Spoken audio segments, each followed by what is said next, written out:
నా పేరు అయినాబచ్చన్ రాజేష్, జనసేన పార్టీ మండల అధ్యక్షుని.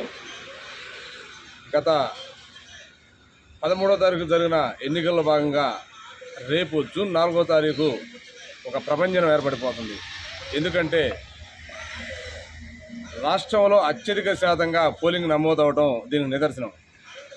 రాబోయేది కూడా కూటమి ప్రభుత్వమే. అదేవిధంగా కొండేపి నియోజకవర్గంలో మన ఎమ్మెల్యే స్వామి గారు, అదేవిధంగా దామచర్ల సత్య గారు. దామచర్ల కుటుంబం అంటే ప్రత్యేకంగా ప్రజలవరకు పరిచయం చేయాల్సిన అవసరం లేదు.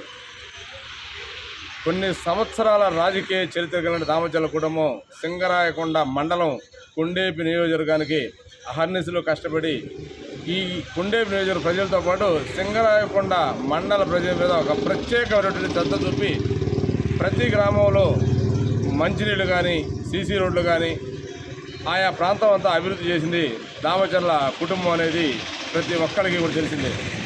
స్థానికంగా ఉన్నటువంటి మన ఎమ్మెల్యే డోలా బాల వీరాంజనేయ స్వామి 2 పర్యాయాలు విజయం సాధించి హ్యాట్రిక్ దిశగా ఆల్రెడీ అడుగులు వేయడం జరిగింది.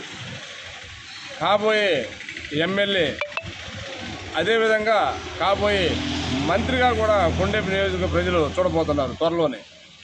పైన అధికారం కూడా రాష్ట్రంలో కూటమి ప్రభుత్వమే ఏర్పాటు చేయబోతుంది. గతంలో కూడా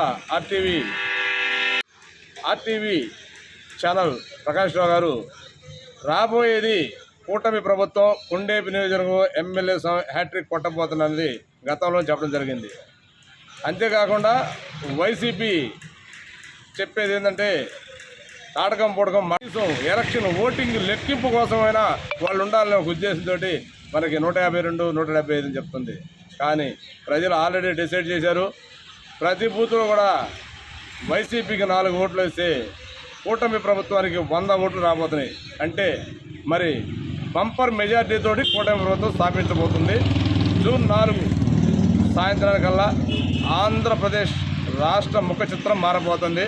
ప్రజల అభివృద్ధి పథకాలు నడిపించడానికి కూటమి ప్రభుత్వం అదే దశగా అడుగులు ముందుకు